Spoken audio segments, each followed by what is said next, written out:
I think a lot of husbands carry that pressure that I have a wife and I have kids, and therefore... And it becomes everything that they are, the Yeah. pressure.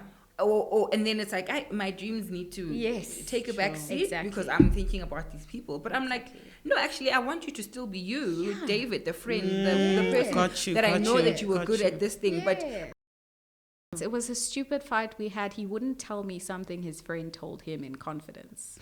What?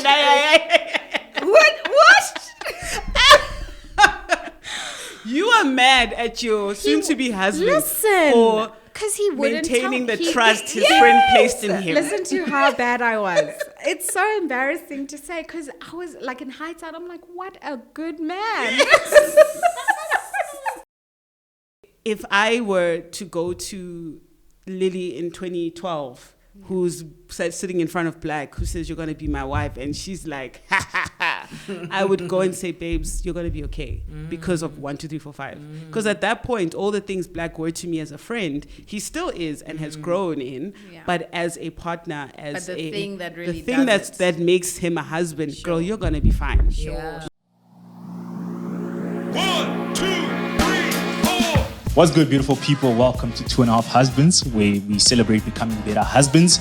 It's 2.5, even though there are 3 husbands, and that's because at some point, one of us, if not all of us, was not fully the husband that we were supposed to be. And that's why we actually come here on a weekly basis to discuss some of the issues that we face, some of the issues we are seeing around us, and we hope that the journey that we started with you and for you is going to benefit you, and yours.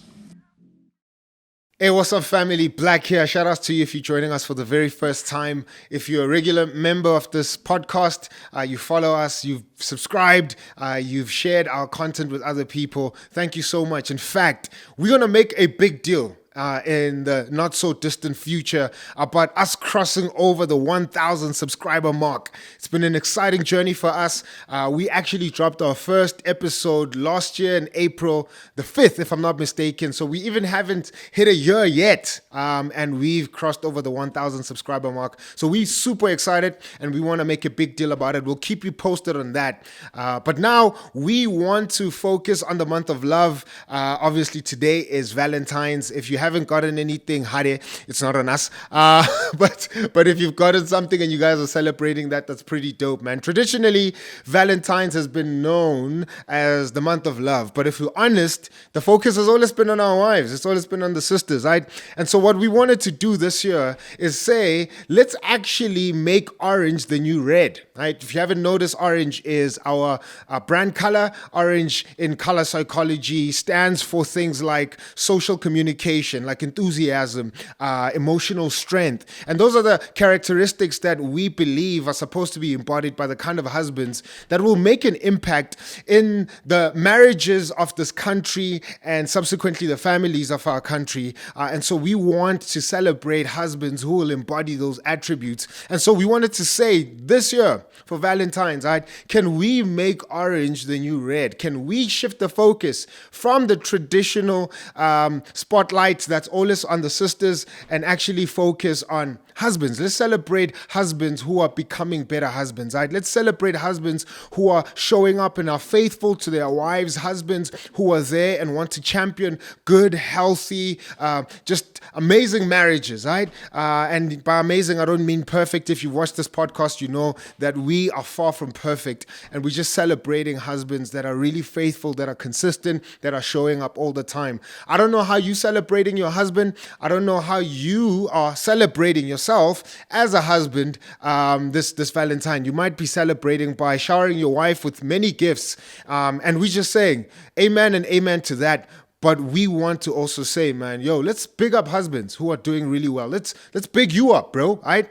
If you are there, you've been faithful, you're really showing up for your wife, you love her, you really want to be a good husband and champion your wife and really help her to become the person that God intended her to be. We want to say shout outs to you, right? So with that, man, I don't want to obviously take the thunder. We invited wives, so that's what you're going to be watching now. Our wives really speaking about what it's looking look like for them to celebrate us becoming better husbands. Hopefully this inspires you if you're a wife. Hopefully it really encourages you if you're a husband. And if you're not a wife or a husband, but you know wives and husbands around you, share this episode with them, right? And continue sharing this content with them. But overall, we're celebrating love. We're celebrating a picture of what good, healthy relationships look like. And that could involve you even if you're not married, right? And we know a lot of people who watch this podcast are in different stages, right, of the relationship journey. So shout outs to you, man. And again, thank you so much. If you haven't subscribed,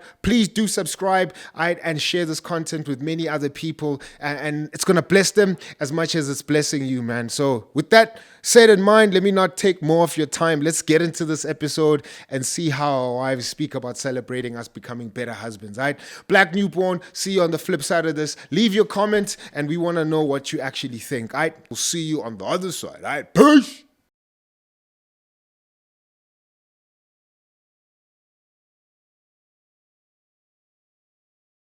Hi guys. Hi. Welcome. Guys, the wives are finally taking over. The takeover. The takeover is here, guys. We don't need these guys. No. Welcome. We have finally arrived. Now we're going to tell the truth now. Yeah. We'll say in episode 4, you said... Actually, to clarify... The truth is... To clarify on that particular matter. Yes. Actually. But anyway, welcome guys. Obviously you know these faces. Some people don't know these faces. I am Puseletso and I am the wife to David Kobedi, who's obviously like the second member of Two and a Half Husbands. Yeah. Honorary member. Honorary 2.5. Yeah, that's who I am. Well, I'm Michelle Sibanda. My husband is not a anchor of this podcast, but he has been on it. Yes. Linde Sibanda. So yeah, that's who I am. Yeah. When am I? And I am Lily, sitting the Lily in the position, my rightful position. 100%. Yes. Anyway, no, I'm Black's wife. Yeah. That's the end of the story. Okay, guys. Obviously today is Valentine's. Yeah. All right. So orange is the new red. Happy Valentine's Day. That's what we're doing. Yeah. So that's how we're here. We're visiting. It's going to be like 2 episodes of us being here and taking over. But yeah, that's how we're here, guys. Give Valentine's today. Valentine's. It's my birthday. Oh, happy birthday. Yeah. So Valentine's doesn't count then? No. Ever since 93. Yes, wow. It's girl. never mattered. Clearly 93. Sure. Wow. Okay. You young person. Okay. Calm down. You like, wow. You're still born in the 1900s, so it's okay. I saw that online. But the Kids are like, what is it like in the 1900s? I was like, can you guys calm down? Yeah. But do you guys celebrate Valentine's? Okay, we don't. Like, me and Black have never done Valentine's Day. Yeah. I think, I don't know, maybe we just like anti the system with some of these things. But I think it just always felt like pretentious, not for other people, like for us. Because growing up, I mean, like, I didn't date like great guys. So there was no Valentine. So I'm like, why are we doing this thing? So, and I think once we got married, it's literally like a month before anniversary. Okay. So I'm like, let's do that. So it's never really been a thing ever. I want it to be a thing. Yeah. But I also know my husband, Mr. Man from Rustenburg and the village. It's not going to be a thing. It's not a thing. But deep down, I love that you can really. I love that. I also choose my struggles. I'm like, if there's one day out of the year, it needs to be my birthday. So I'm like, I can let Valentine's slide. Yeah. But I would like. But you wouldn't be mad if he came up. Mad? Like, she'd with like that big joyful teddy bear. I saw a teddy bear at Spa for 1,000 rand. No, it wasn't Spa. Where was it? I can't remember, but it was one of those grocery stores. 1,000 rand. That's so I was also like, I'd be mad if you spent that on me on a teddy bear. Yeah, that's a lot. Actually, yes. No, spending the money is okay. Spending it is but okay. Let's teddy bear. Yeah. So have you never asked him to be like? I know. What do you mean, guys? You know my husband. I 100% know. You don't want to hurt yourself. Valentine's again. Why? No, I don't know exactly. I don't want to hurt you. I know what you... don't worry. I come from that school as well. Wait, really? Yes, I'm only at an advantage because it's my birthday. Mm-hmm. So I've never had to struggle with nothing happening on Valentine's Day. You know what I'm saying? Yeah. So there's always something going on. So I mean, if I pushed for like extra, I'd be a bit crazy. Okay. You know what I'm saying? Things are happening. I'm getting gifts, you know? It's a day. Yeah. So it's like, you know, that's good enough. Okay. But yes, Lynn's is like, nah, gee, that's not real. It's Like- not real. It's a fallacy. Fallacy. Wow, a whole fallacy. It's just That not is real. deep. It's not real. But you inside, like whiskey. Inside, yes. Inside. I would lie. I feel like for me, it's like I'm not. This should happen, Yeah. but if it did, Of I'd be course, ecstatic. yes. But I'd be Yeah. ecstatic. it's a woman thing. Yeah. Like there's a lot of things where like it's fine. But You don't have to do it. But it would be But nice. if you did, I would love But it. like, why is it focused on women, guys? Yeah, I actually don't know. Okay. Yeah, that because part is unfair. I don't know if you guys had the thing in school where The yes, cards, that thing like with- anonymous. that's No, what I wrote myself and I asked my friends. I asked my friends in different I love it schools, for you. guys, go paleng cut That's romantic. because I want to be within. I want to be with. When they come handing out the Yes. cards, and I'd be sitting there like funny. acting like I'm busy. No, we didn't don't have get no that. So card. glad we didn't. Please. That's embarrassing. What's going Yeah. on? But they only wrote it to girls. girls, yeah. Girls Sure. never wrote to guys. That's even worse then. And then that one girl who got like 20. Yes. Yes. Yeah. So I don't know. I don't know why it's not focused on. I think on anything, like everything relationship wise, is skewed towards women, I That's think. true. So it's like, why do you have a wedding? Because the woman needs to be happy. You know, I want a baby, you know? And the man's like, oh, okay. Like everything is pictured like the man's like dragging his feet towards Sure. just like making Yeah. the woman happy. She's complaining. Yo. I have a job. Why? So I can pay for things for you. So I think, Girlfriend it's allowance. just, yes. Even dating now has been reduced to how much can you give me on a monthly basis? Yo. Sure. So, and where can you take me? So I think it's just another place that it plays out. Even I feel like Father's Day and Mother's Day. I feel like Mother's It's Day. Mother's Day is like a Father's Day is like we'll give you a bone. Yeah. But like Mother's Day. Yes. That's what we Like really they start celebrate. advertising Mother's Day. When's Mother's Day? Like May. Yeah, I like think from so.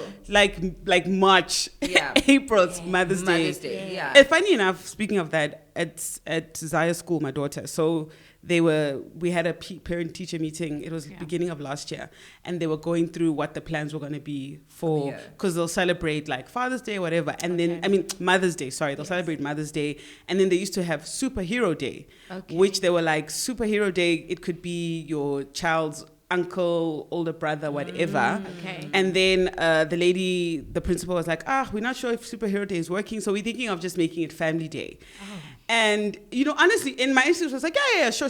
Until one dad was like, you know what, guys? Like, we don't have A day. anything. Yeah. So already we don't have a Father's Day They weren't thing. even talking about Father's Day. No. So they're like, already there's no Father's Day, which is now it's just Superhero Day. And now you want to make And now you want to Superhero just take it Just away. Family Family Day. Day. Like, can we please just have, like, for those of us who are there? And I was actually like, ish, sorry, man. Like, Yeah. it's like a real thing. So I think with the, like what Michelle's saying, like the focus on, Everything's geared. and I don't know, maybe it's because women are like, we like the fluffy stuff. I don't know if men like the fluffy stuff.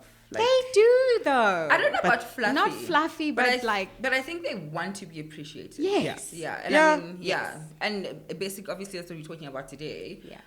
Appreciating husbands and what we appreciate about our husbands. Yeah. Because obviously it's Valentine's, but everything is centered around the woman. Yeah. So must we start with you, Lilia? Okay, firstly, before you guys got married, right? Yes. What for you when you and Black were dating, where you're like an attribute of his where you just like, I'm gonna marry this person, I wanna marry this person? Sure. I actually love that question because I had a memory about 3 weeks ago, a month ago, where I remembered the moment I knew I want to marry this person. So, I mean, when Black told me he liked me, it was like, I like you and you're going to be my wife. So there wasn't a transition. There was no between, gap. He was like, so you're going to be my wife. I'm like, what are you talking about? My guy, this is weird. Yeah. We're friends. But and so when we started dating, I was very much like, because I'm a recovering pessimist. I'm trying to change my thinking. I was like, you're going to date me for 5 days and find out, this chick is weird. And know I'm the real out. me. Yes. Sure. Like, I know this thing's going to bomb. But anyway, we passed 5 days. I think now we're about like a month in and I was going You to believe 5 days? 100%. And then I extended it after we got married to 5 years. I'm like, Okay. after 5 years, he's going to be like, yeah. You know, so I'll just be like, I'm waiting for you to find out. And every time he'd be like, bro, I'm here. I'm not going anywhere. And I'm like, oh, okay. Good luck. Because you don't actually know the real. Right. Once you, and then You're not you're focused. not actually. But anyway, I remember, I think we were 2 months into dating. And at the time I was like a performing musician, and we did a festival. And at this festival, we all had to stay because we performed like at like 11 o'clock at night, and then we were leaving the following morning. So it's me, him, my band. He drove us. And I remember being in the car, and I was like really stressed because I'm the band leader, but my band was all guys, and they're all younger than me. So in a lot of my relationships with guys that I wasn't dating, I was always like the bigger sister. I felt like I had to take on that role. I never really had that feeling of a guy who would take care of me, even within like my friendship circles. And so I'm in the car and I was stressed out about something. I can't remember. Either like I couldn't find the person that had booked me to let them know that I was leaving and what to there was a thing that I was dealing with. And I remember he was just standing outside the car looking at me saying, come, let's go. Like, I'll take you to where we need to go to. And it sounds like so small, but in that moment, I felt so taken care of. Like, so, like, looked after. Because I'm like, this guy has driven us here. He's going to drive us back. He's like, the office is over there. I'll take you. Leave the guys. They're okay. He's not adding to your He's drama. not adding. And I remember just feeling so secure in that, like I can see what he was wearing and just being like, and it wasn't like in a conscious way of like, I am going to marry this person, but something in me clicked that you are safe with this guy. And I think it was that moment that I was like, okay.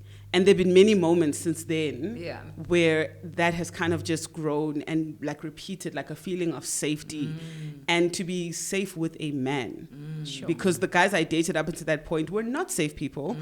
My father passed when I was 5, so I grew up in a household with women. My aunts were all either unmarried or divorced, or their husbands were like jerks. I'm like, shucks, I can be safe and I don't have to think and be the, think ahead you and know, plan What was your question again?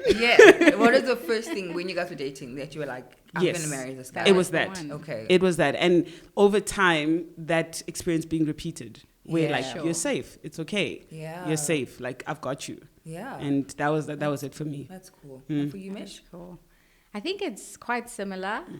So I've known Linz since the age of about 15 or so. Oh, really? Yeah. So we were in high school together. He joined the school I was in grade 8. And we actually started dating in, I think, grade 9. What? Okay. Like early grade 9. And then I was just like, what is dating at this age? I don't know. It was so weird. I mean, in hindsight, I'll tell you what it was. But I was just like, there's no point. We don't need to date. We can just have this exact same relationship and just be friends. Sure. I just felt under pressure. That's how I felt. So I broke up with him and he was gracious, man. And we became really good friends. And we've been friends for years. And I suppose in 2020, so that's when we started dating, like for real. Okay. I realized that he was the same then as he is now. Sure. And I think what it was back then is I think I was completely uncomfortable with someone loving me so much without me having done anything. I think that was the thing, because I was like, he hasn't known me for long. So I just truly didn't believe he could be okay with me and love me without me like offering anything. Because that's the thing in the dating relationship. I didn't do anything. I didn't do anything for him. We were not physical. So to me, I was like, I can't offer anything here. So surely this is not like real. Yeah. It's not real if I'm not doing like earning stuff. it. If I'm not earning it. So that was my issue. Now I know that, obviously. Back then, I was just like, this is awkward, it's weird, it's uncomfortable. And like, I can't wait for the ticking time bomb for someone to demand. because right now, I'm not seeing myself getting anywhere. So I think that's what it was. And so he was always like that. And we were friends, and that's the thing. I just don't think he ever demanded anything from me whatsoever. He just purely enjoyed my company. He always affirmed me. I know in his, like, my picture of me in his eyes, I've always been clear. Like, I know he thinks I'm funny, and he's always thought I was pretty, and all those things. I was like sure of them. Yeah. I was just like, we just can't date. Sure. And it was obviously irrational, but I think in 2020 that's what clicked. It was just that's how he's always seen me, and I've never had to earn it.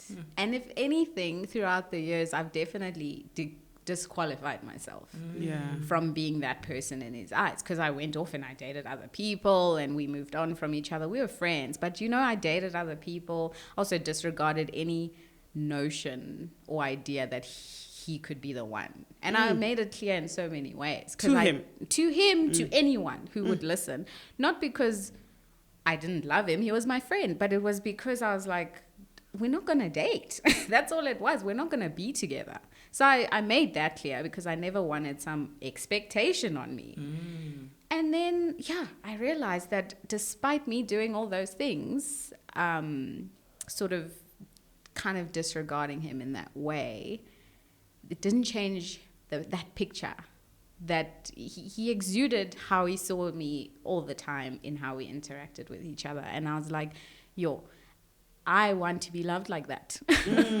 That's what I've always wanted. But I wanted it from someone who was like, I don't know. I had weird, love must be drama. Yes, that thing is real. Because the drama, if you don't really love me and then I earn it, and then I win, and you do love me, then I've earned it, and then it's more gratifying.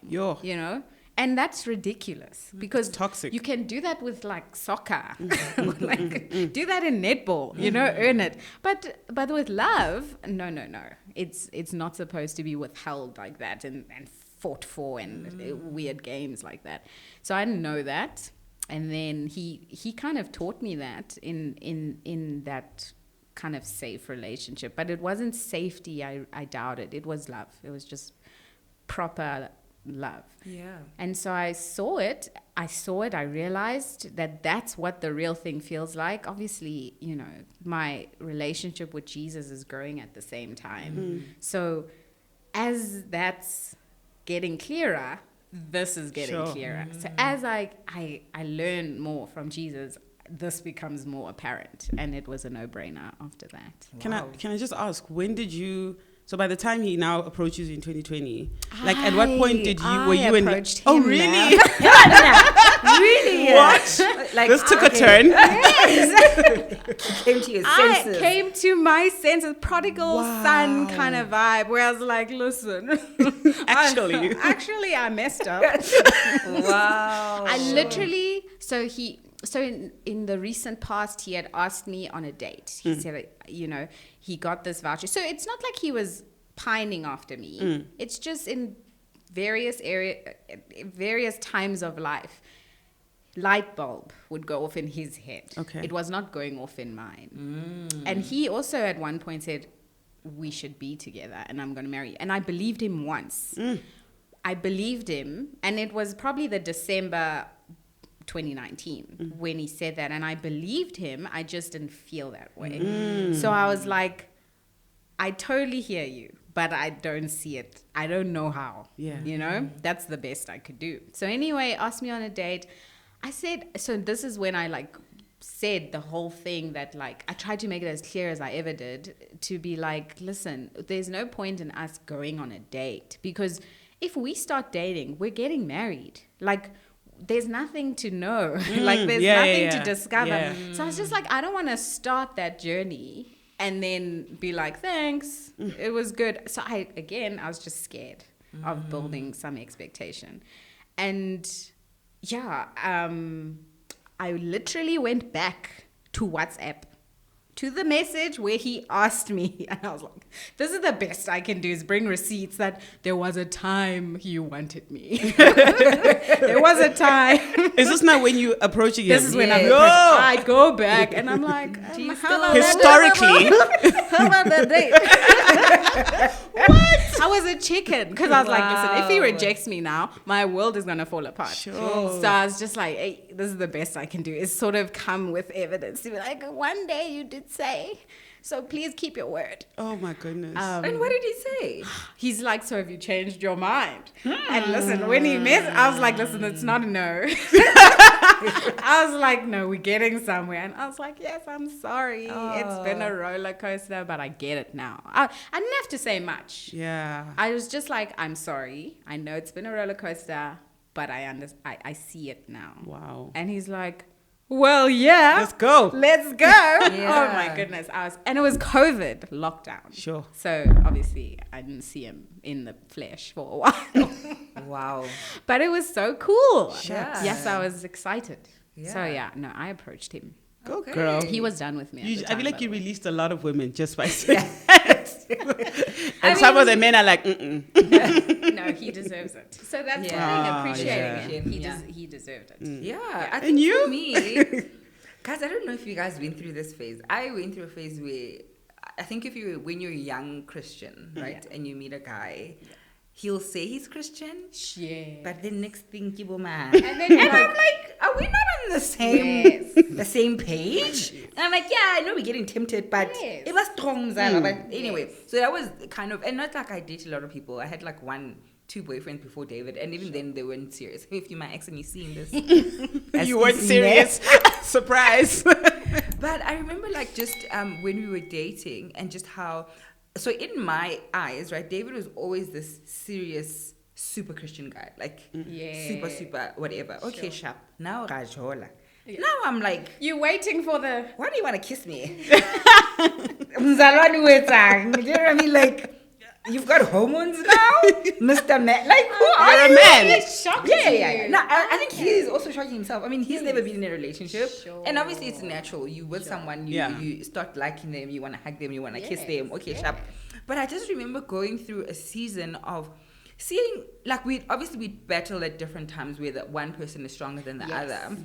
But I know for a fact, I remember thinking David really has my best interest at heart. And not just me as a believer and a Christian. Yeah, like your soul. He like, guys, he didn't play. Like, even times when I would do things to hurt him, he'd just be like, how's your relationship with God? Sure. And I was like, what do you mean?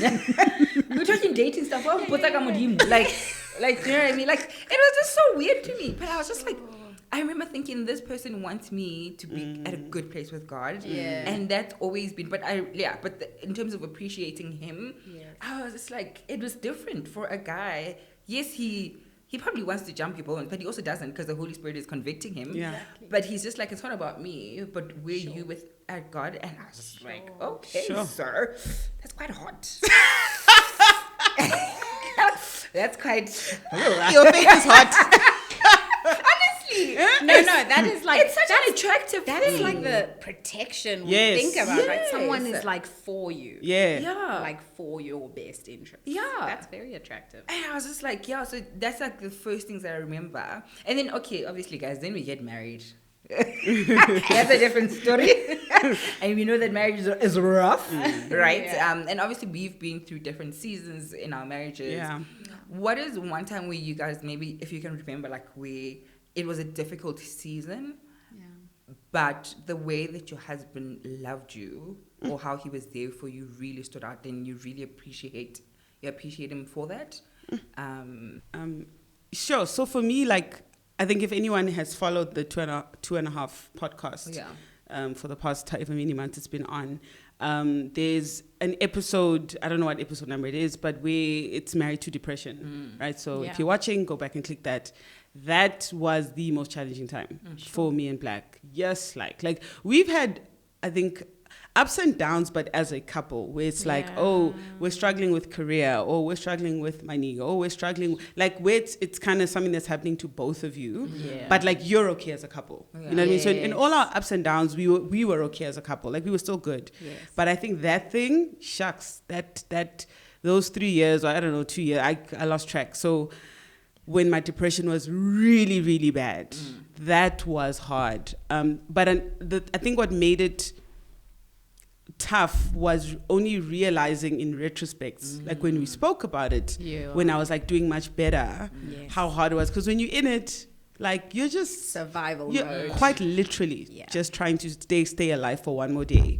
And so I hadn't sort of noticed how much we had drifted. I hadn't sort of, or rather how much I had drifted. I hadn't sort of noticed how not present I was within the marriage and the cost of that. And I think in the last, what year, 2024, so most of 2023 was sort of trying to rebuild either what had been left unfinished and also what had been destroyed. Because I hadn't realized that in many ways, we weren't as close. We weren't enemies, and it's not like we were fighting. Yeah. Sure. But drift. Yeah, you drift. I'm just like, bro, I cooked supper, the child is in bed, bye. I'm out, I'm going to sleep, I'm gonna watch Judge Judy for 10 hours. I'm just gonna I'm gone. Sure. And I hadn't realized how much that had actually affected him. How much of his life I actually missed. I think that was a big thing where I was like, I didn't realize how much of his growth and how many things he was dealing with that I just totally missed. And I felt really guilty at the beginning of last year when we had these chats. Like I felt so bad. Like I felt like I had failed him. But I mean, he was the most supportive husband in that time, and I appreciate him. And even now, when I do still have dips, like he's there and he's supportive and he wants me to be okay. But that was tough. I think, like, I didn't realize that we might not have made it. Yeah. You know what I mean? Because I reached the point I was just like, I don't want to do this thing. I don't want to do anything anymore. Yeah. And of course, being married was one of it. I just didn't want to do anything. I don't want to be married. I don't want to be a mom. I don't want to be alive. Like, I'm like, let me just go home. And so to be able to see how much he sort of carried us and sort of has been so gracious in sort of the recovery period. Yeah. I'm sure there is he's human. I'm sure he deals with some level of resentment or disappointment, but he's never held that against me. Yeah. And obviously you mentioned support. In what ways? Like, what are some of the things that would say, like, he would literally support you in practical ways, I guess? Practically, just having a little child, you still have, my daughter's 4. At the time when things were really bad, she was 1, 2, somewhere there. So the child is still quite needy. So there's a lot that he would just take over. But again, I wasn't noticing. I wasn't paying attention that this is actually happening. Whenever because in our community, people have brides, whatever events, I would just not go. Yeah. And he would just go by, and then, where's Lily? He wouldn't even tell me that, I remember even finding out that he had chats with my mom during that season. And I didn't know about any of this because I think everyone was just trying to make sure I don't go off the rails any further than I had. But finding out just how much he was struggling through the conversations they were having. Because it even reached a point where my mom was even like, this child is sick. Like, if you can't handle it, I understand. It got that bad, and even talking about it, it kind of brings up a well of emotion because at that time I had no idea. Because I think he was just trying to make sure that nothing would make things worse. So it's looking back on with things that I could see that he was doing, but also finding out behind the scenes how much more he was even doing, and how much he was actually carrying, and I sit there and I go, okay, he's human. Maybe there's a level of disappointment or whatever that he might have been feeling, but he's never thrown that at me. And we've had chats really, really, really, and he's like, nah, dude, I just wanted you to be okay, and I think that one stands out in our marriage. There've been other times where practically he's just come through for me, but that one, I think, because it nearly destroyed me, but it nearly destroyed us. And it didn't. And I honestly think it's because of him. Yeah. That's something that's super underrated about manhood, husbands, in the things, we all know they carry stuff, but I think we minimize it because I think we carry things too. You know, as women, as wives, you're like, I'm also carrying stuff, you carrying stuff. So, it's fair. But I honestly think that's an underrated thing. Because what I'm hearing from you now is that there's something in the way that he carried it that you you knew it was hard. You can assume it's hard, but you don't feel guilty, basically. Because I think in the moment, you guys would have fought. If he was walking around, dragging my wife, when someone says, "Where's Lily?" like, you know what I mean?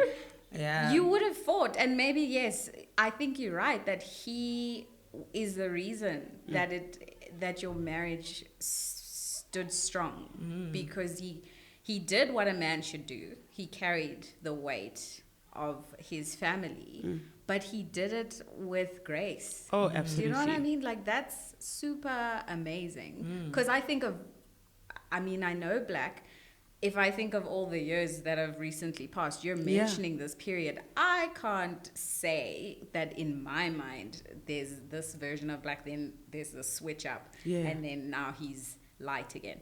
Same Black. Yeah. Same Black. And that's hectic. And the thing is, like, you know, with mental illness, like, my behavior wasn't 100%. You know what I mean? Like, you're not, so yes, there is the side of being sad and being, you know what I mean? And obviously you empathize with someone like that, but there's a level of my thinking, I wasn't the same person. You know what I mean? Exactly. Like, you sometimes are not nice. You are doing things that are hurting this person. You know what I mean? So I don't want someone to hear this and think, well, of course he should just, because she's not well. Yes, she's not well, but also sometimes I was a bit of a bee, you know? And that's like, and just, I just wanted to comment on what you said about, like, the manhood thing versus women and carrying things. It's something, I mean, we're all married here, and I think there's moments where I felt like, and like, I'm doing everything. I'm doing a lot. That's what I'm saying. You know, but then I also, and I'll speak for the person I'm married to, is I'm vocal. Like, I will vocalize. I will, like, you will know I am so tired today. Whew, Mama, what's wrong? Yeah, you know, I was doing this and doing that, and you know what I mean? And he'll be like, I'm tired. Okay. But like, but also what he said. But the thing is, by the time he says he's tired, and this is for Black, it's like day 6. Sure. He's probably been tired, which is something literally in the recent months I've had to learn. That he's not always verbalizing when he's frustrated or when he's feeling drained or when he's feeling like, I kind of need a break from the wonderful child that we have. Like, but I will say, oh my gosh, she's just frustrating me. Oh my gosh, she's just, you know, so maybe it's an assumption that you're not caring as much as I am, because you're not letting me know. You're not letting me know all the time, you know? And so that was a season where he really wasn't letting me know. And then when I found out, I was like, oh, snap. But then he didn't pile it on you. Absolutely not. I've been dealing with this, and this. It's only when I asked. Sure. Like, it was never a conversation that was volunteered. It was only when I asked, like, how actually was it for you in that time? And he was like, well, my friend was gone. Sure. And I was like, oh, snap. You know? And so I think I will forever appreciate that. Like that constant. And it's a weird thing, because then sometimes I feel like I need to pay it back. Earning like I need to prove you know, which I mean, he's never asked for that. And I can I guess in the theme of today's episode, like, celebrate him for that, because Lily, it talks to Lily, who was waiting for Black to find out the worst possible thing so that he can find out why he has to leave. And some of the worst possible things happened in that time. And he still stayed. And not of like, I'm just going to stay here, but like, I want to be with you. Sure. Yeah. I think mine is actually quite similar to yours as well, because obviously we went through the kind of similar journeys at the same time. Which is weird, Which is weird. I mean, from the podcast, you know, David and Black had each other. But I think for me, a big thing that David did was advocate for me. Even times when I didn't know he was advocating for me, or times where I kind of didn't deserve him advocating for me.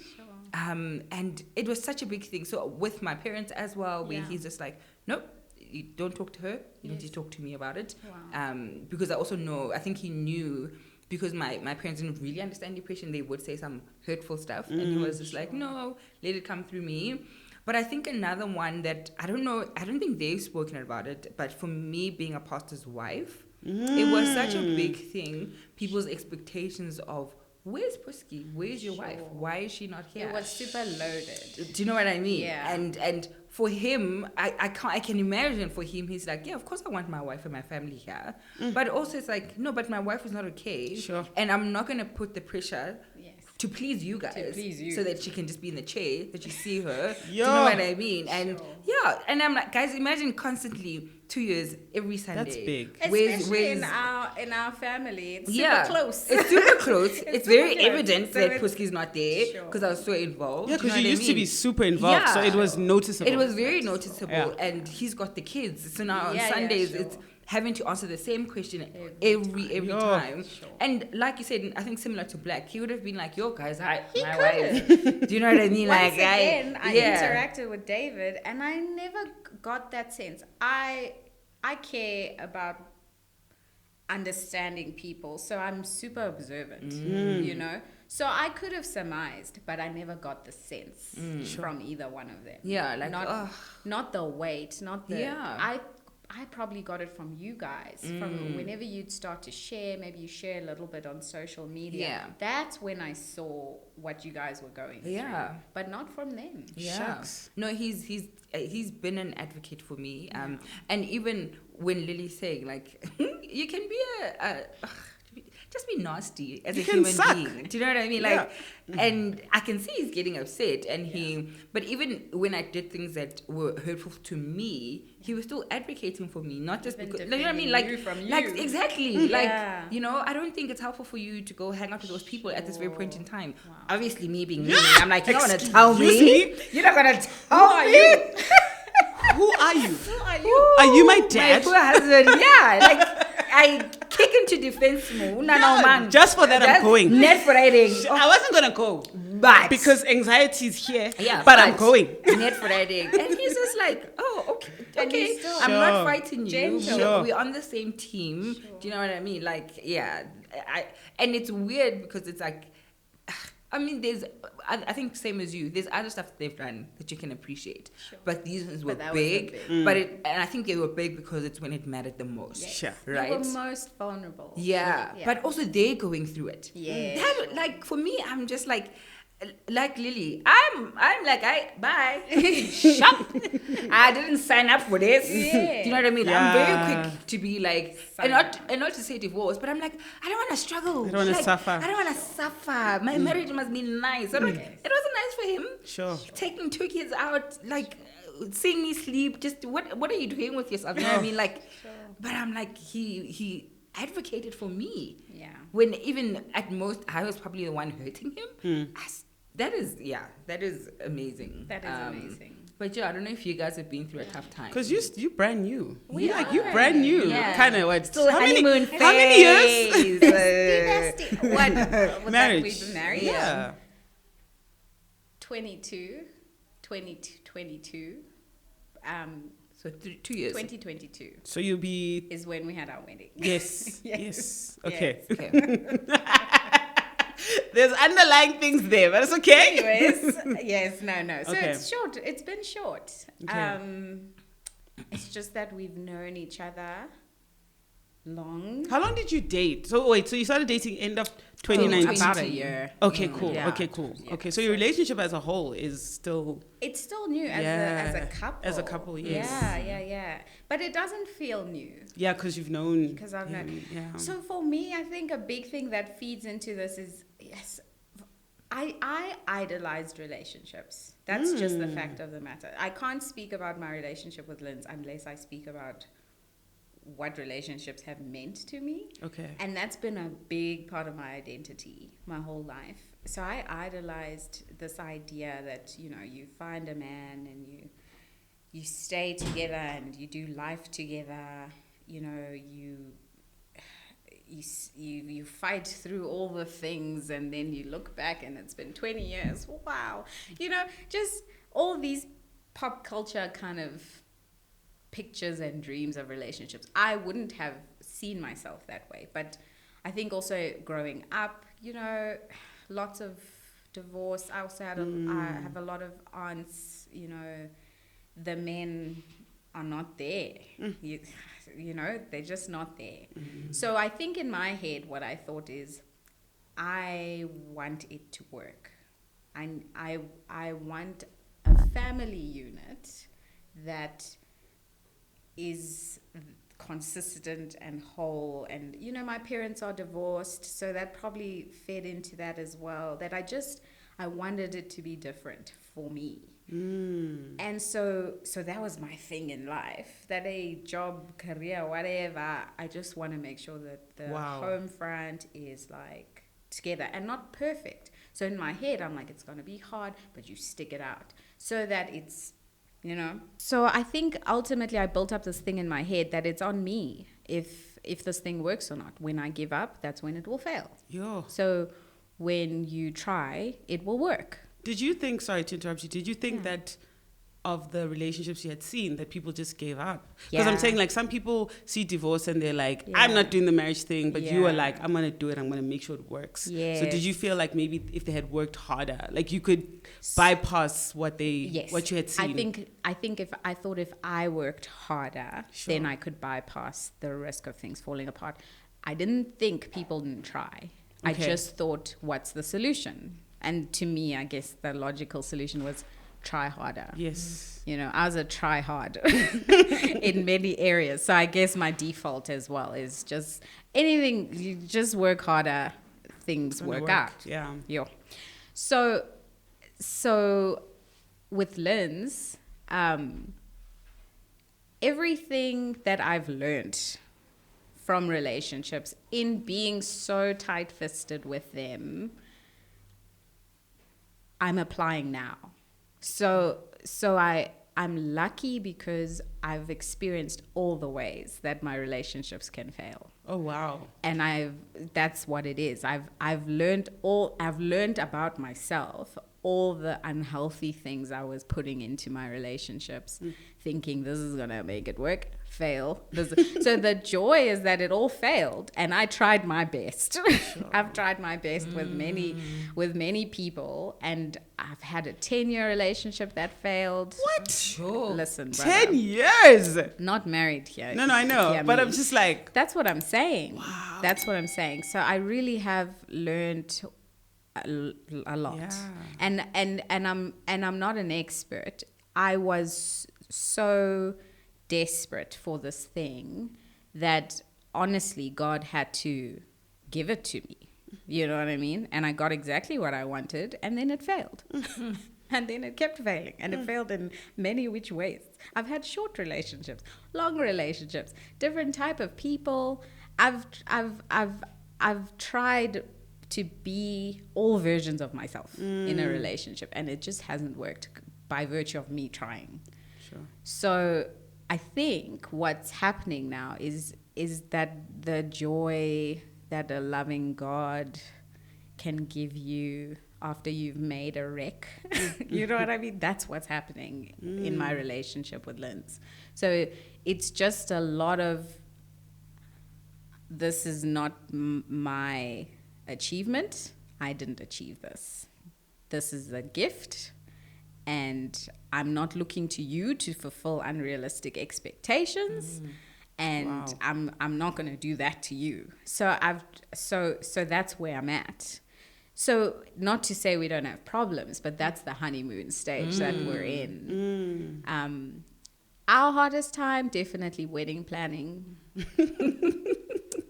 There's a point where you just don't want to do it anymore. I didn't. There's a point where you're just I wanted to be married. We wanted to be married. We didn't want a wedding. Like that's where we got to. So that was hard for us because we're dealing with families. Yeah. So this is the source of who we are. It's touchy points. It's trauma. You know, everything that you harbor about your family really comes out in the wedding planning. So that was a hard time for us because we had to fight the urge to fall back into old patterns, I think. And even me, I had to fight the urge. So I'd say with him, one thing I used to do is that thing where you need to fight with someone. No, I know you have a problem. You have a problem with me. I know you do. And then you sort of have to be quiet and sulk and sort of give it. And then a person has to ask what's wrong. And then you sort of, throw a little bait out there to see if they really care.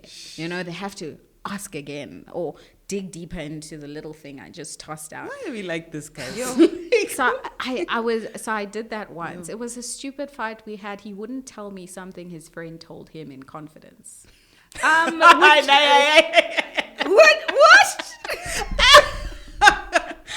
You are mad at your soon-to-be husband for because he wouldn't maintaining the trust his friend placed in him. Listen to how bad I was. It's so embarrassing to say because I was like, in hindsight, I'm like, what a good man. I was like, so in that moment, all the things in the relationships I'd been in, if you're not telling me, it's a secret, you're keeping things from me. And also, I'm not your number one. I'm not your number one. I'm supposed to be your number one. I was like, I'm supposed to be your number one. That's and heavy. You supposed to, you trust me, it's us against the world. Like, this is all in my head. And he's just like, bro, like, this is a sensitive thing that someone told me in confidence. You don't need to know. It has nothing to do with you. It has nothing to do with anyone you even know. Sure. So what's the issue? And then that's what he said. So I'm mad. So now I'm sulking. And we're going out. So we're going out. I think we were watching comedy. We're going to go out to watch comedy. Maybe he was performing, the poor man. Oh, gosh. Michelle. So we're going out. We get there. And now he's normal with me. He's like kind and considerate, and he's not responding to the sulk. You know when you sulk, then the person also sulks because now I'm angry because you angry. Yes. You know that circle. Tension in your So I was like, that's what we supposed. Can I have the salt? Please open the door. Yeah. Now we both. So I was like, and he's not giving he's you not that. giving it. How he's dare like, you? kind. Do you want a slush? Do you want? I was like, he's being so nice, and the night was so nice. Sure. It was such a nice night until we got back home, and I was like, fight mode. You know, because I was like, so you snapped out of the anger because he was being nice because to he you. was so nice, and I was like, I'm not crazy, except I am. I have a right to be angry. Yes. So later, because in my head, I'm like, when you fight, you must resolve. But that's a personality trait, I think. I don't know what it is. You must resolve. We must decide who was right, who was wrong, why. Wow. That's the resolution. So, that's the lawyer in you, girl. Yes, right? So I was just like, listen, it's not finished until we have a judgment on this thing. So we get home and, you know, he explains the rationale to me. I'm still sulking because I'm like, basically I thought we'd get home, then he breaks down and be like, this was the secret. But we went to sleep. I woke up the next day because never in my life had someone stood their ground like that. Wow. Because it was the right thing to do. I had flip-floppers, I tell you. So I was just like, so because he stood his ground, I had to evaluate why I was wrong. Yeah. So, like, did you even sleep that night while he's there? I did not sleep well. I'll tell you that. Because I went to bed thinking, hey, this guy. How dare. He's not going to tell me. And I'm even wrong for wanting to know. Sure. I was just like, I was shook, man. And that's the thing. The whole fight didn't go the way I pictured it. So now I'm starting to feel a bit bad that I held on to it because we had a good night. And I'm also... from his logic, I'm starting to see it a little bit that, like, what is my issue here? Because it would be different if it was about me, about maybe my mother, or so, but it was the most ridiculous version of the scenario for me to feel entitled to know. So I was just sort of stuck with the logic. I'm a logical person at the very least, if I can just get the emotions and the trauma out the way. Yeah. So I was like, hey. So I wake up the next morning, and that's what I'm saying. Never had I had someone who held their ground like that in a kind way. You know, we weren't fighting. He wasn't challenging me, screaming back at. I wasn't screaming, but it wasn't an argument. Yeah, it was a straight fact. This is where I stand. Finish it. I'm not angry at you. In fact, we can have a great evening. And that never happened. And so I woke up and I was just stuck with me. And I was like, I'm going to have to fix, this is a me problem, clearly. And I realized, so we talked about it now more rationally. And I'm like, all I have left is just to tell him how I feel, you know? Like, it doesn't feel nice for me because, I don't know, maybe it feels like you don't trust me. You know, I'm untrustworthy. And I feel like we have each other. We're supposed to have each other. And yeah, what do you think about the scenario? He's like, that's not what it is at all. I trust you. You're you and me. Brother. You and me. And so he gave me assurance. He didn't make me feel irrational.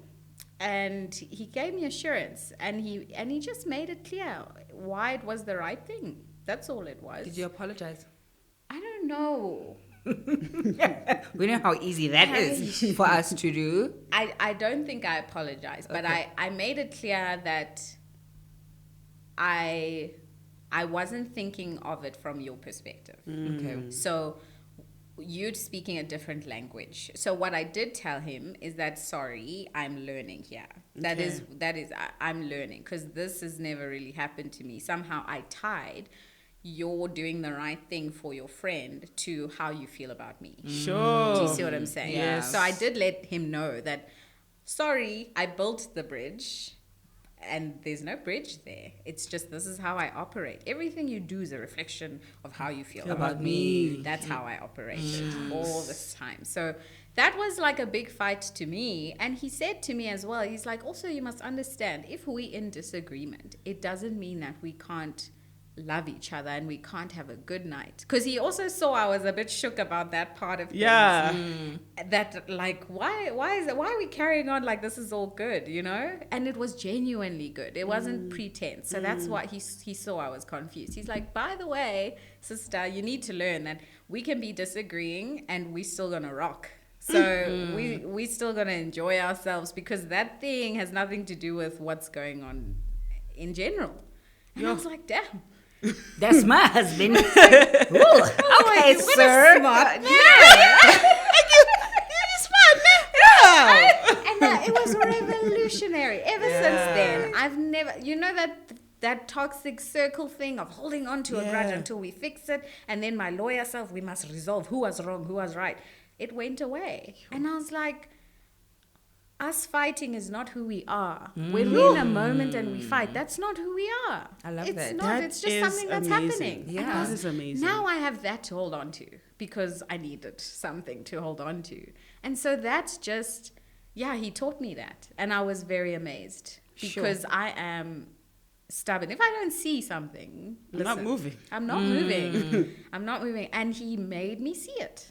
Sure. And it was so counter who I was. It was so counter my natural inclination. So I was really impressed by how he got me there without arguing me out. Like, he didn't beat you. He didn't like, it's beat not like me. This is why I'm right and you're wrong. Yes. And that's all I know in arguing. Someone's got to be right, someone's got to be wrong. There was none of that. It was like, this is the right thing to do, and this is why I'm doing it. What do you feel in this moment? We can address that. I love that. Oh, sorry, go ahead. Sorry, I was just going to say that I think we do get those realizations when you're like, hey, awesome. But do we tell them? Do you feel like our husbands know that we appreciate them, guys? Like, so again, me talking about like a lot of the conversations Black and I have been having. Yeah. So I didn't know that they need to know. Yeah. I've only started doing that like actively this year. Literally, this year it's like only been a couple of weeks. It's like, okay, let me say in like the last 3-4 months. Sure. Oh yeah, somewhere there, from like October-ish, where I don't know, we were having a conversation and he said something and he was like, you know, Lily, if you tell me that I can fight a lion, I believe I can fight a lion. Oh wow, man. And in my head I'm like, really? Wow. He's like, when you tell me that I'm doing well, Sheesh. like, and he's like, it's not that other people's opinions don't matter, or it's not that I don't have my own mind, but it's like there's a way in which you as my wife encouraging me or uplifting me, just like it's almost like I go into Hulk mode. And I was like, I did not know that at all. And but the thing is, there have been times where, again, in retrospect, I could see it. When that had happened, like if he was nervous for something that he was about to do, and I'd like give him a little pep talk. I'm thinking it's a pep talk. Anyone could have given you a pep talk. Like but it's that thing of no, but because it's coming from you, then it makes it more true.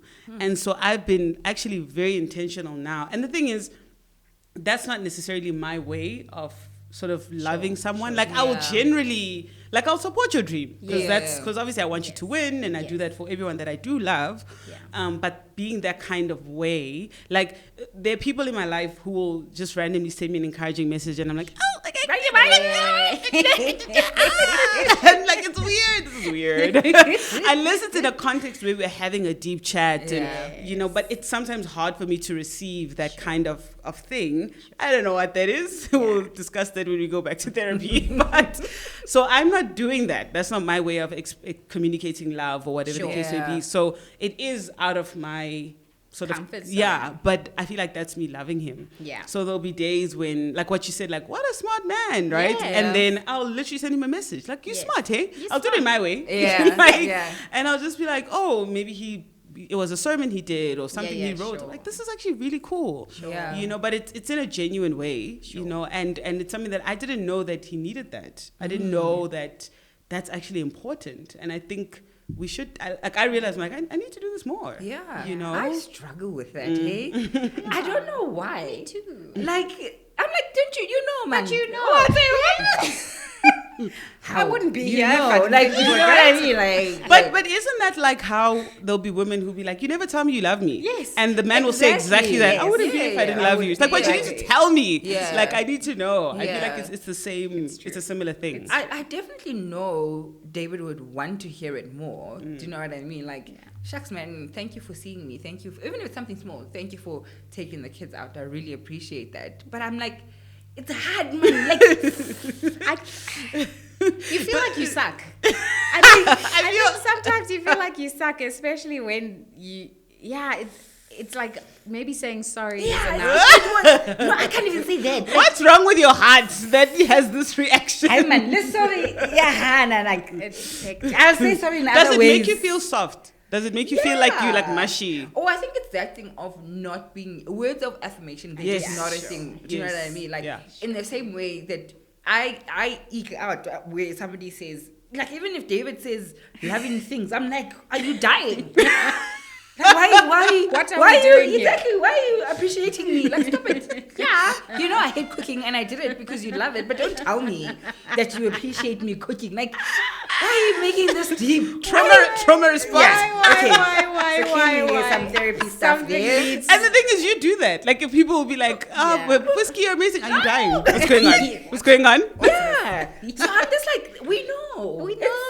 But I think for him, he has said that words of affirmation. Yes. He wants to hear those things. But I think from you, Lily, like, kind of nailed it where it's, or Black nailed it when he said, when you tell me. Yeah.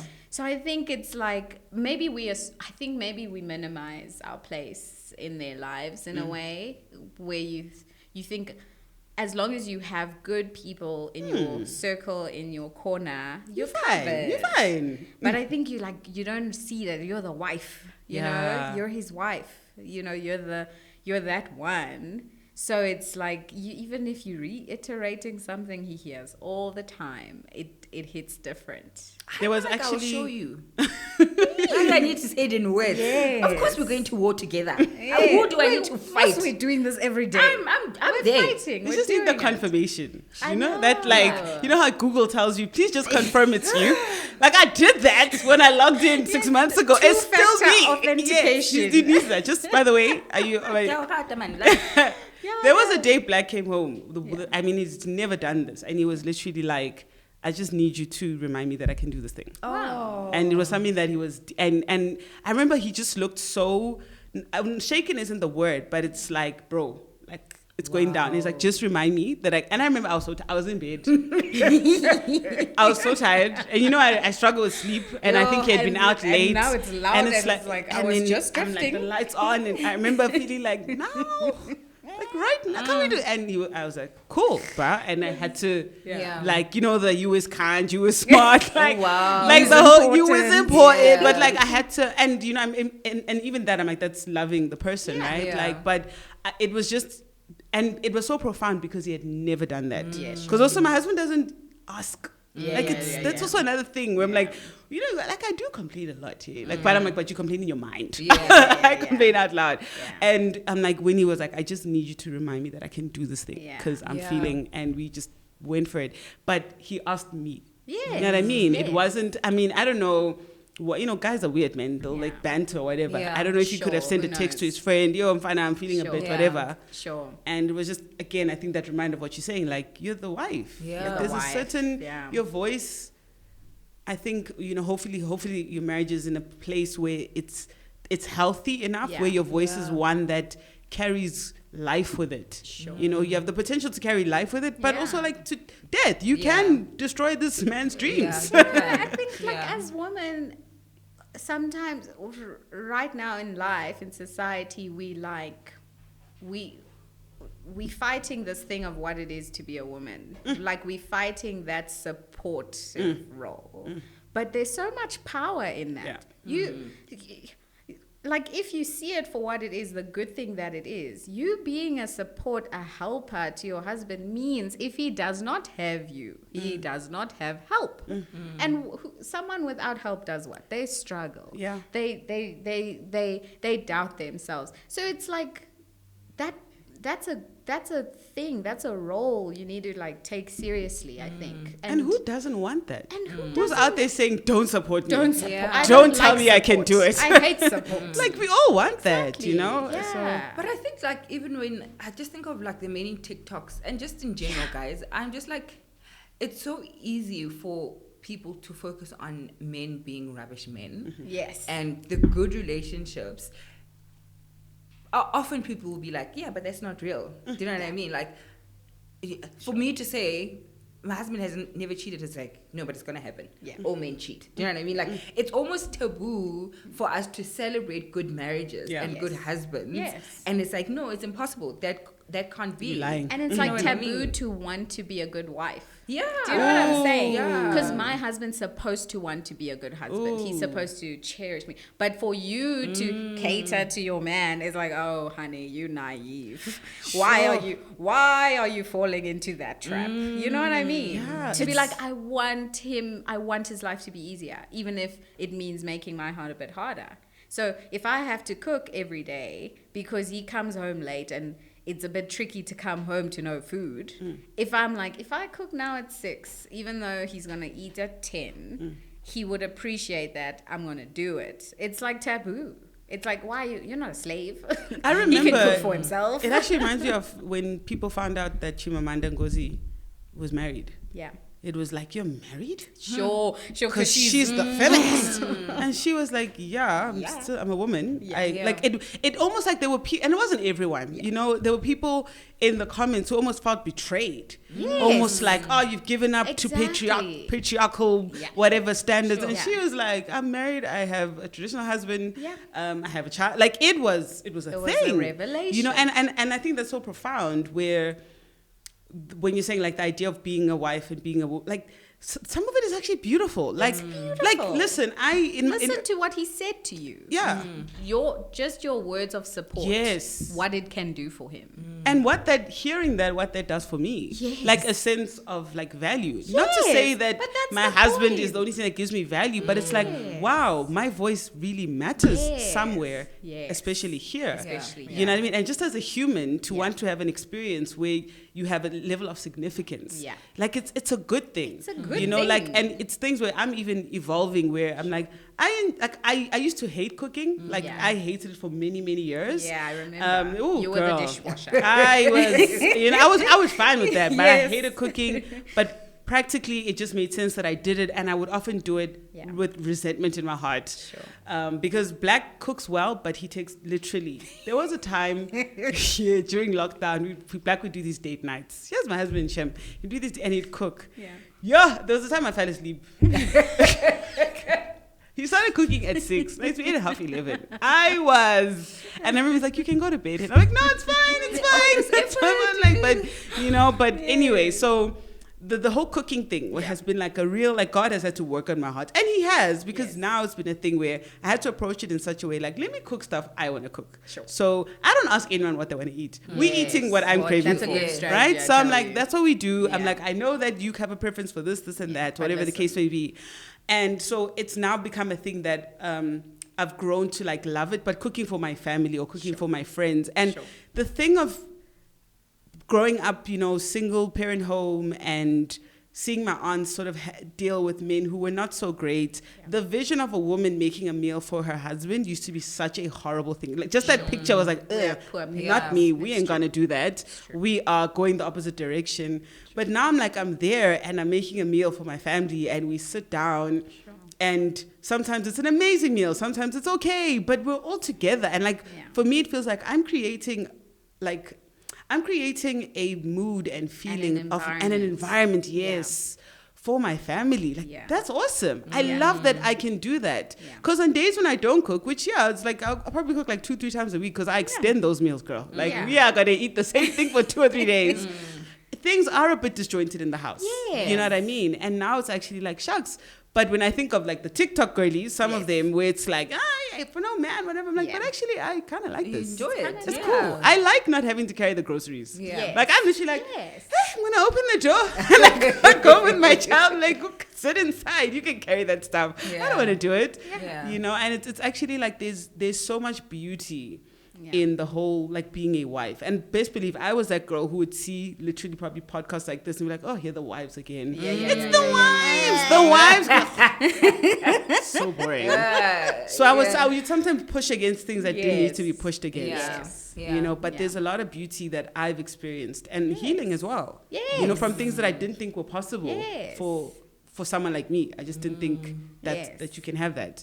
You know, so it's actually pretty cool. And just being a good wife to a good husband.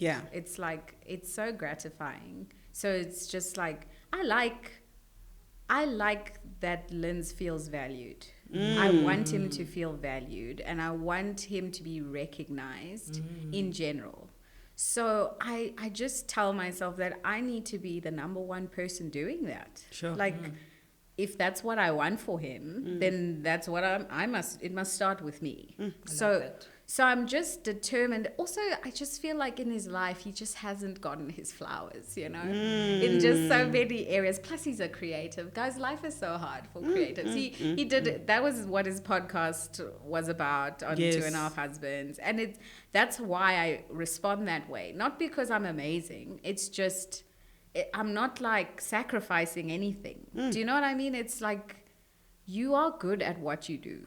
You deserve to be recognized for it. That's how I see it. And I feel like if you're good at your craft, if you're good as a husband, if you're good as a friend, then you must be recognized for it. I feel like that's important. So I'm just like, that's what if that's my mission in life, then let me just make sure you know that you do deserve to be recognized for the good things that you are, you know, and those good things are not in and of yourself. It's like God is doing stuff in you, in your life, and he's brought you here and he's given you gifts. So let's celebrate those things. And so that's how I tell myself, like, especially when I'm exhausted, like that thing of cooking, hey, with a child, we've just had a baby. It's a nightmare. Like, like you want to cry. There'd be times I wanted to literally cry tears. Hard. I would hope and pray that he says, let's have takeouts. Like, literally, it's just the best thing that could happen to me. But I'm just like, if it could benefit you in any way, my cooking somehow, then I'm willing to give it a try. And it's like a warm meal. That's what I'm saying. Like, he does comedy.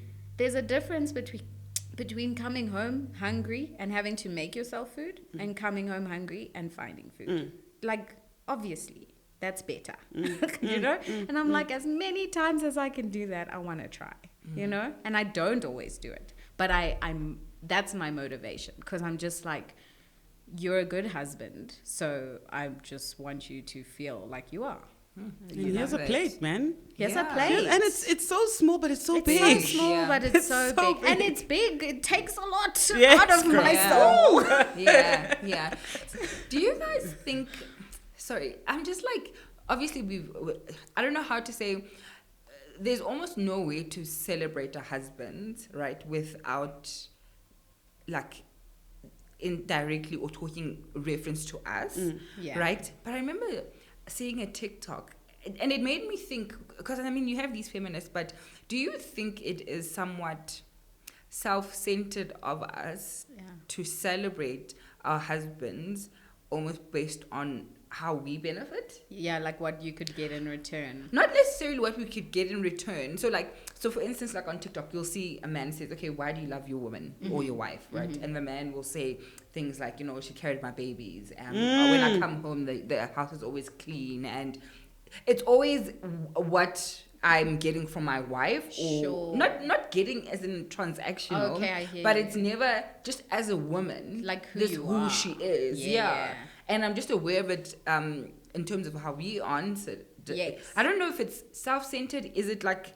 I think it's the context of the question, because there's no way... Listen, I can celebrate Black as a human. Yeah. From sun up to sundown. Like, I can do that. Yeah. But as a husband, I can only give you my experience of him as a husband. And that is my experience being his wife. Yeah. You know what I mean? Yeah. So, and I think that's the huge thing where, you know, you get men, you know, and women, but in this case we'll talk about husbands, where this guy is nice to everybody. He's everybody's favorite everything. He's the comedian of the family. He's the one who'll give you a lift. He's so cool. And then you find out that he's beating his wife, or he's cheating on his wife, or he's not paying the kids' school fees. It rocks your mind when you find that out.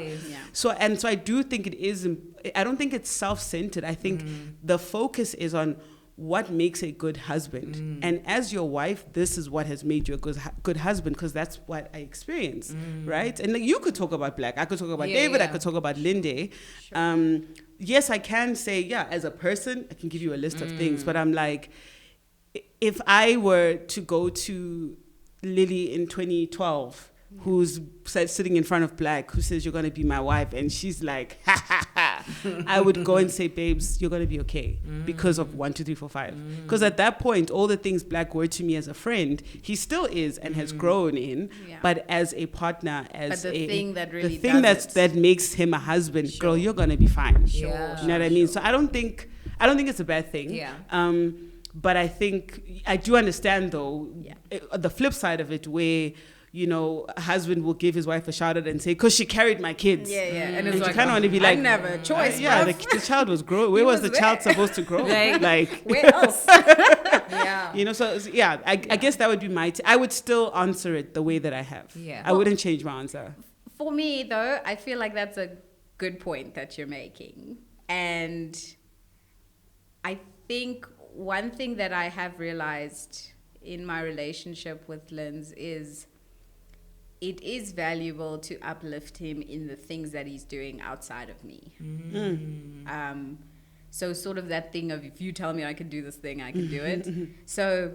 So I have, that's more where I've had to work harder at, to like take a step back and be like, listen, we're in the throes of a relationship, raising a child and building a family and partnering with each other. But like, what are you up to? You know, like what are you up to in the in-between moments, you know?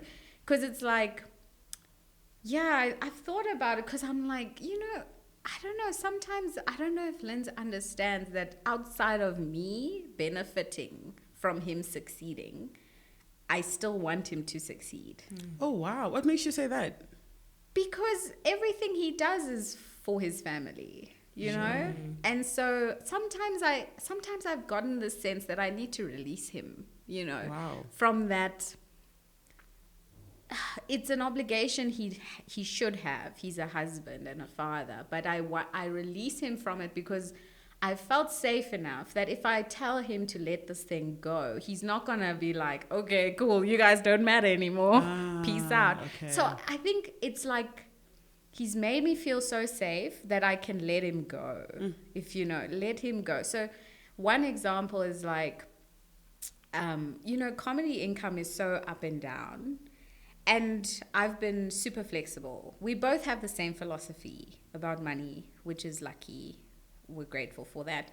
But, you know, when we got married, for some reason, in hindsight, I know that I was really pushy on the house, us living somewhere. But not because I had a picture dream of a house. I was just like, it needs to be ours so that we're not controlled by other people, and also it needs to be new so that it's not falling apart.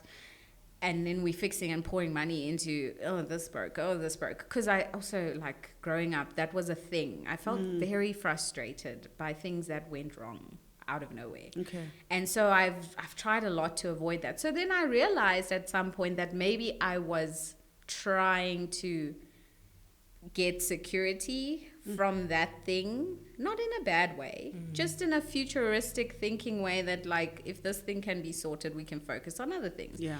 But I think it was fed into because of my thought patterns and, things that have happened.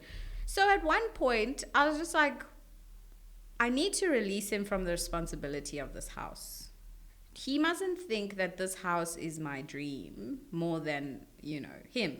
Or he mustn't think having the house is more important than him taking a risk and succeeding. Wow.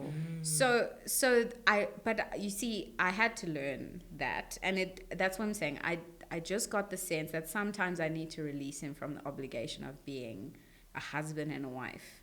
I mean, a husband and a father, and doing everything for us, and know and trust that he will still do the best for us, even if I release him from certain obligations. So I saw how much it changed things when I said to him, we can sell the house.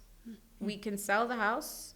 We can move and we can rent. We can do whatever we like, That's so powerful. And like I saw the switch, and it was the same thing with the wedding. At one point I realized I'm the factor holding him back from just letting everything go in terms of happiness of this wedding. The thing that's holding him back from truly being at peace is that I'm so miserable with how this wedding's going. So he's trying to find something to redeem the joy for me. And it's because I'm trying to find something to redeem the joy for me. So I can see he sees that's my mission and he's supporting me there.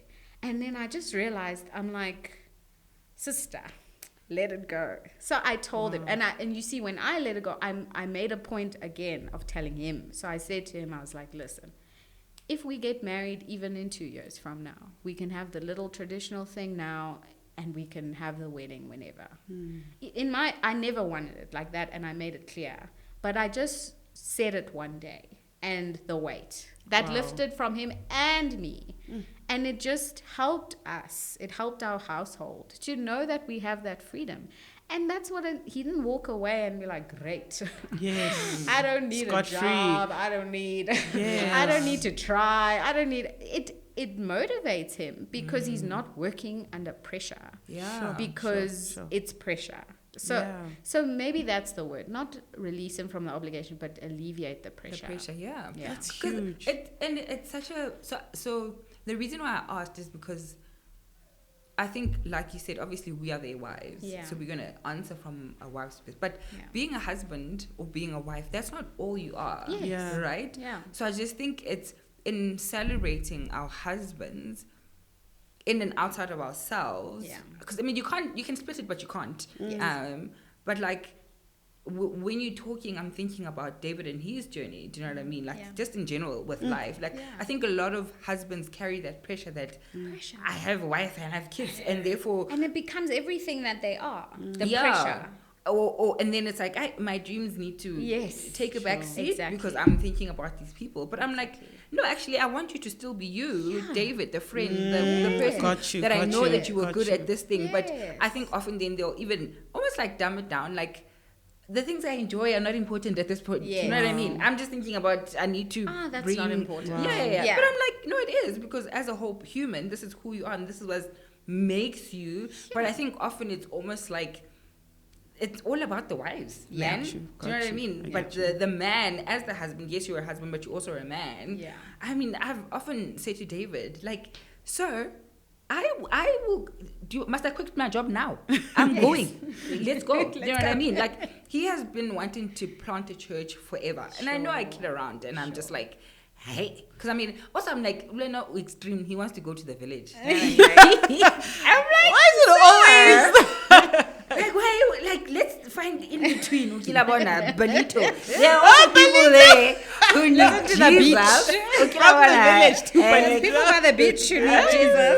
You know what I mean? But I'm like, I that's for all the time that I've known my husband. That's something that he has wanted to do, and he won't do it until I have my buy-in, right? Sure. But I think it would be doing a disservice for my husband if I didn't pretend, or if I acted like that wasn't important to him. Sure. Yes. Do you know what I mean? Like, Yes. it is important to him. And yeah, maybe he needs a little push, the encouragement. Yeah. But for him to do something because he's David and that's what he's passionate about. Yeah.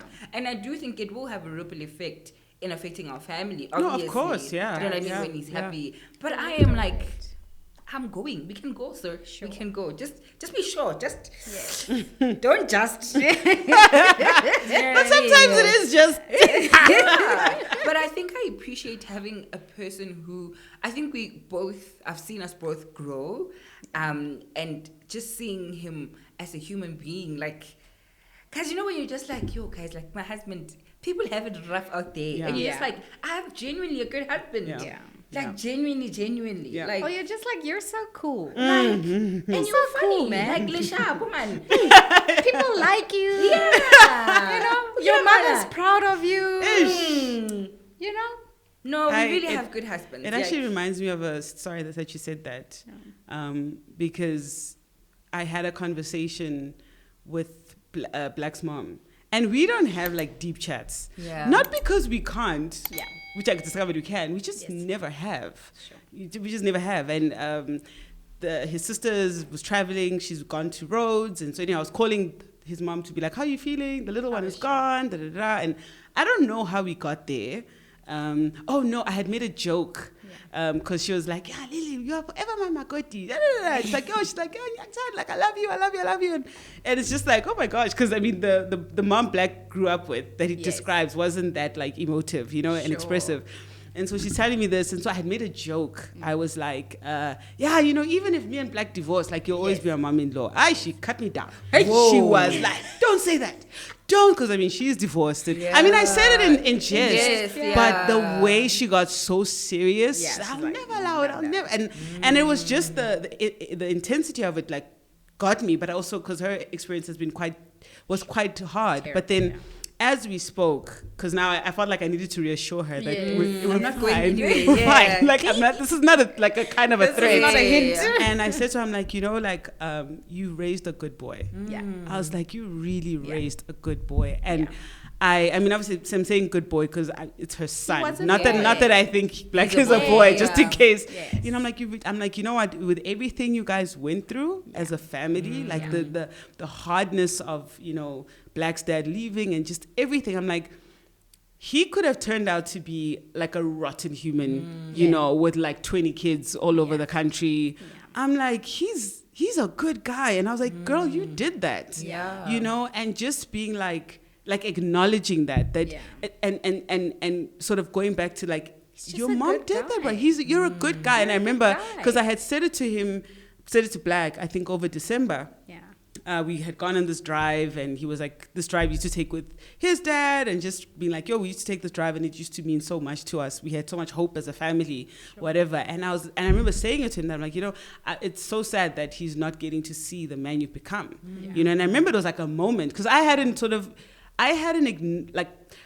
connected that this was someone's son before they were my husband. Obviously, I know that factually, but like the meaning of that, and that this person is now my husband and the father to my child, and what that sort of meant to me. And I think we had a moment together where I think he was also like, and I was like, your mom did that, bruh.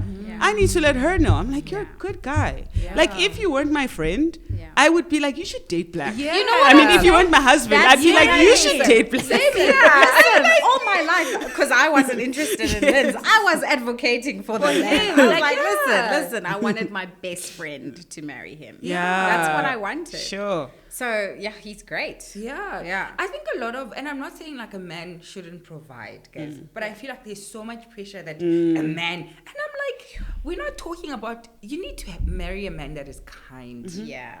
Like that, people don't talk about, Sure. Our husbands are kind. Sure.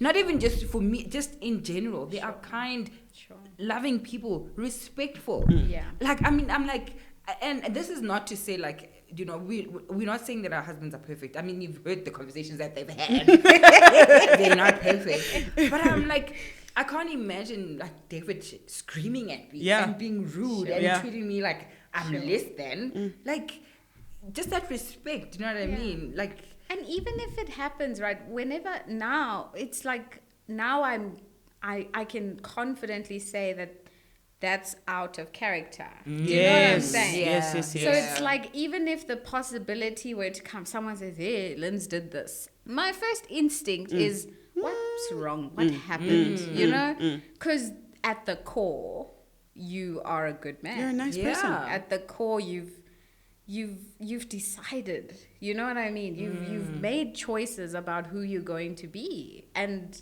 that's what it is. and actively Actively making those choices. Because I don't think made it's choices. easy. Yeah. No, There's a lot of dying to self. They weren't born like this. They weren't born like this. Yeah. There were paths, and there were paths that were given to them, and there were paths that were taken, and they all culminate.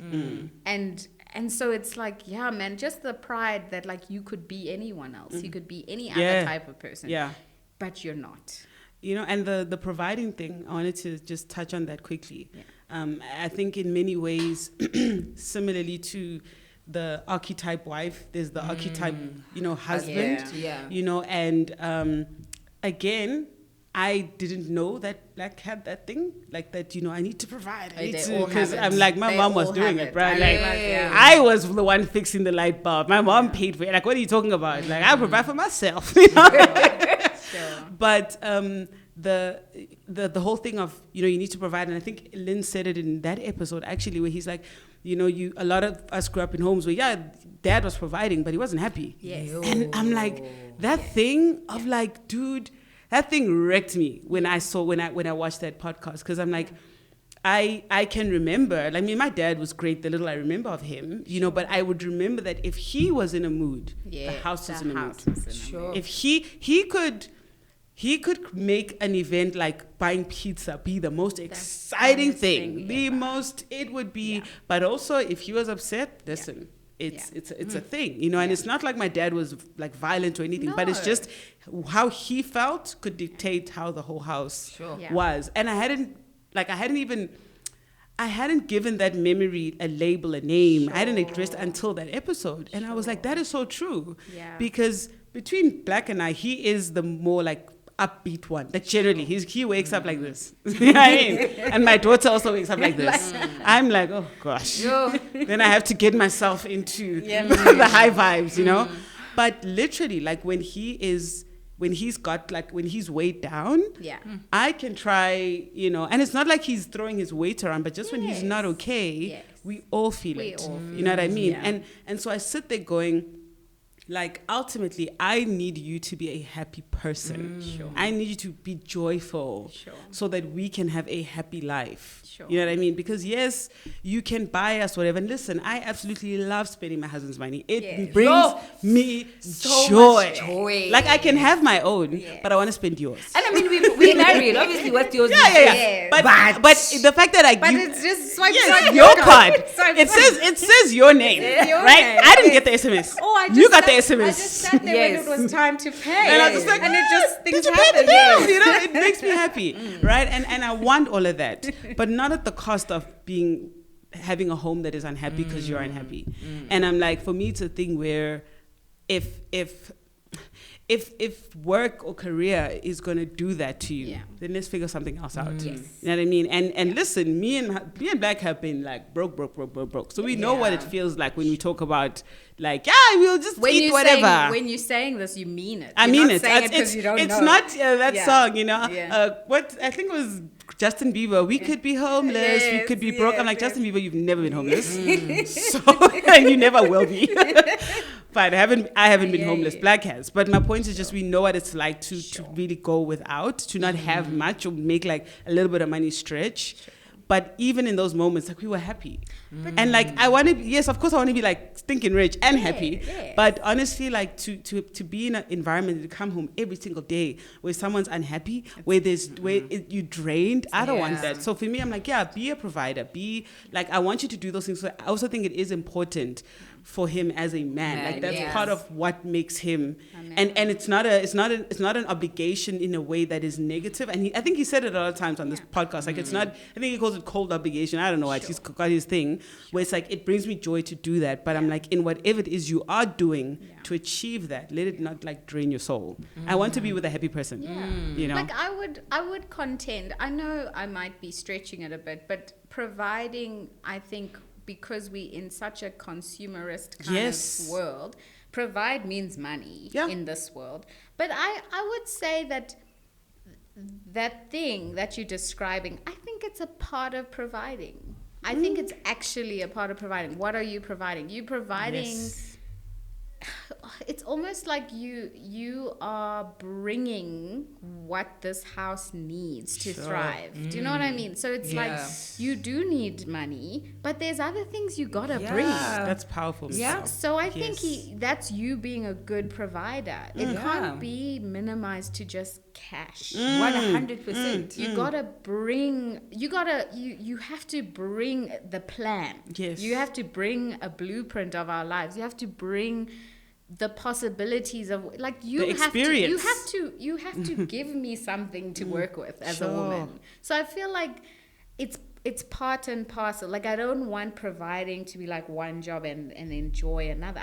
It has to be good together. And you actually, because I think also in providing, I think one thing I've appreciated about this podcast is seeing young black men that are vulnerable. How nice is that? That is a thing, guys. Like, gone are the times where men are going to suffer in silence and they're going through stuff. And no. We're bringing vulnerability. We're bringing transparency. Like, build something. Yes. So that I can come into it and be like, okay, I'm going to make this warm. I'm going to make this comfortable. I'm going to elevate it. But you got to bring the foundation, you know, bring something. So when you say like the joy, I'm like, it has to come from him. And then if you're not joyful, let's figure it out. We finished, Yes, if you're not joyful, but why are you unhappy? But you gotta bring the desire to want to be, because you can't just be like, well, I'm providing. No, there's your money. There's the house. Because then, what have you given me? Because then it makes sense that I'll say thank you for paying the school fees, and you'll say thank you for carrying my kids. Yes, we're done. And then we finish. We're done. Let's go home. Happy anniversary. Yeah, exactly, and that doesn't feel right. It doesn't sound right to me. So that there's something we got to learn about what providing really looks like, I think. So that also men can be confident in their role. Because we have so many men, because they don't have high-paying jobs or lower-paying jobs than the woman they're with, they feel like nothing. Yes. And it's wrong. Yeah. It's so wrong. It's wrong. Yes. Like we've messed this thing up. The expectation, and there's women running around thinking, this guy's amazing, but he's not going to be able to afford the house I want. Therefore, he's not marriage material. Like, what? That is insane. It's insane. We've got it wrong. We've got it wrong. Yeah, man. Sure. I really hope if there are men who want to be husbands, guys, it's really not all about the chick, hey? No, it mustn't be. It just really like, we still want friendship. We still because at the end we're partners. Because otherwise we could just be roommates. Yeah. You pay for this. You pay the mortgage or you pay the rent. I cook and I do laundry. Done. We don't need to hang out. So like, you can make it about me, and then I must make it about you. I feel like that's what we can do. You know what I mean? If you want to shower me, cool. But I must shower. I mustn't just sit there like a flower in the grass and just be like, bring. Yeah. That's the thing. I think this conversation has definitely challenged me to be more intentional about celebrating my husband. Me too. Yeah. Now you must send him a nice message. Guys, I think we spoke about we celebrate differently. Just know you are appreciated. Listen, he's gonna be happy. Mr. Comedy. He's gonna be happy. To be fair, that'll work. Yeah. I mean, if you had to choose words, I know what he's gonna choose. This was good, guys. Yeah, man. Girls, this was really good. Yes. It's also so encouraging to hear how you guys see your husband, because, like I said, there's many social media things that are making you feel a little bit like an idiot for wanting certain things. And so you guys are serious about acknowledging these things, and you're seeing them and you're learning. So it's like you're putting work into what it means to value your husband, you know. Yeah. And it's nice to hear that from other women, because then I feel like it's normal. You're not crazy. Yeah. You're not crazy. You're not being duped. You know, you're doing what people do. Yeah. What people should do. Yeah. Cool, man. Oh, man. Love this. Orange is the new red. Orange is the new red. Happy Valentine's, guys. Happy Valentine's. For those of us that are not celebrating, it's okay. Happy It's okay, birthday. guys. Celebrate It's okay. yourself. Yeah. But also maybe this Valentine, do something for your husband. Actually. Actually, like, something for make the him. whole day about But him. but like, remember how we said we don't celebrate? So do we also have to? Just this one. So No, you you're not bad. Girl. I will. But it'll be reinstated tomorrow. Reinstated upon at the earliest convenience. Cool, man. We enjoyed being here. Hopefully they'll want us back. But anyway, cool. Yeah. Bye. Bye.